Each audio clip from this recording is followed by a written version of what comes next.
Imagine the 19th century, an era of strict moral standards. A man running for president was hit by a devastating scandal. He had an illegitimate child. His opponents chanted slogans wildly in the streets, trying to drag his reputation into the mud. All of America waited to see him lie, cover up, or drop out in disgrace. Yet Grover Cleveland sent only one telegram to his supporters, with 4 simple words. Tell the truth. This almost suicidal honesty became the firmest foundation for his rise to power. Tonight, by the soft glow of a flickering fire, let us wander into his real life. A story that needs no effort to remember. He was not only the only U.S. president to serve 2 non-consecutive terms, but also a stubborn man who valued principles far more than interests. What we will see is not a perfect politician, but a man who struggled repeatedly yet stood tall between the darkness of his private life and the integrity of his public career. On this peaceful night, walk with me and listen to the resonant fate that spanned 2 separate terms in the White House.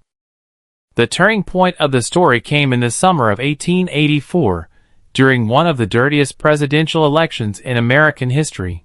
Grover Cleveland, a Democrat regarded as a model of honesty at the time, was struck by a front-page story. He had fathered an illegitimate son with a widow. His opponents even turned it into nursery rhymes sung in the streets, mocking his seemingly righteous appearance. Any other shrewd politician would have denied it or found a scapegoat, but Cleveland was an unusual man, large in stature, serious in expression, with a rigid, almost granite-like personality. He admitted everything, paid child support, and refused to shift blame. This counterintuitive act shocked the nation like never before. People realized they would rather choose an imperfect man brave enough to admit his mistakes than a flawless saint, full of lies. It was this stubborn honesty that carried him into the White House for the first time, breaking more than 20 years of Republican dominance. Sitting behind that heavy desk, he used his uncompromising sense of principle to fight against the corruption and bloat of his era.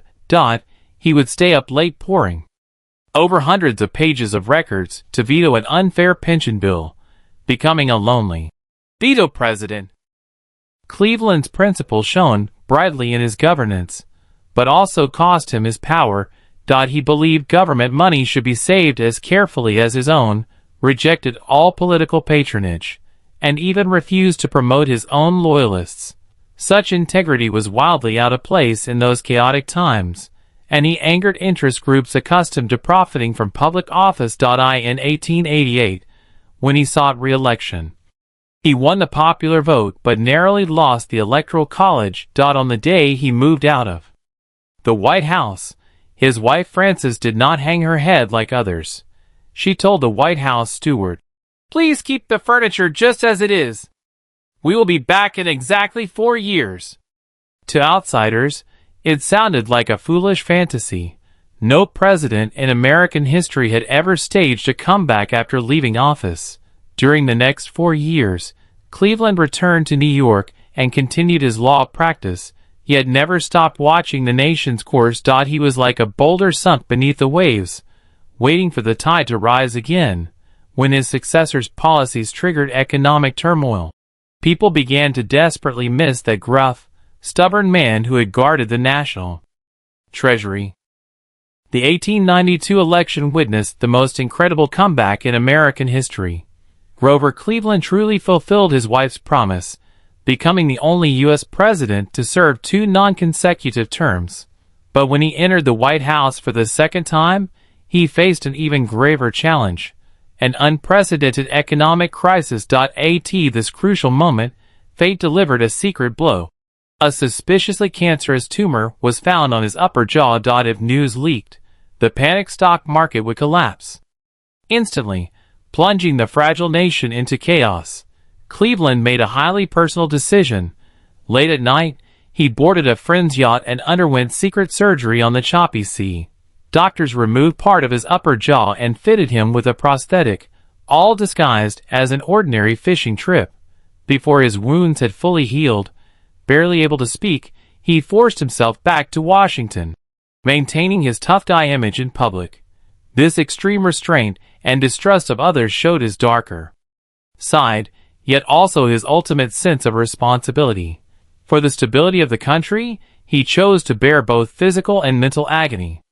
The truth remained hidden for many years after his death. In his later years, Cleveland's principles gradually turned into tragic stubbornness. His harsh handling of labor strikes and unyielding stance on monetary policy made him fall from grace once again. People cursed him as a heartless dictator, claiming he could no longer keep up with the fast-changing times. On the day he left the White House, there was no hopeful ambition to return as there had been 4 years earlier. Only a sense of relieved freedom. He retired to Princeton, living a highly regular life, occasionally fishing by the river, mostly organizing his diaries in silence. The shadow of his illegitimate child never fully faded, yet in family life, he was an incredibly gentle husband and father. This enormous contrast shaped Cleveland's enigmatic personal charm. In his final words, he said, "I have tried so hard to do right." Perhaps this is the fairest summary of a life full of controversy, reversals, and unwavering principles. His life proved that a person's integrity lies not in never making mistakes, but in having the courage to take responsibility when they do. Grover Cleveland's story slowly draws to a close in the cool night air. He stands like a heavy, honest punctuation mark in American history, reminding us that in the game of power, some choose the foolish path of truth. His answer to the scandal in our opening was simply those 4 words: tell the truth. Whether rebuilding his dignity from the ruins of his private life or upholding principles through the rise and fall of power, he remained true to his word.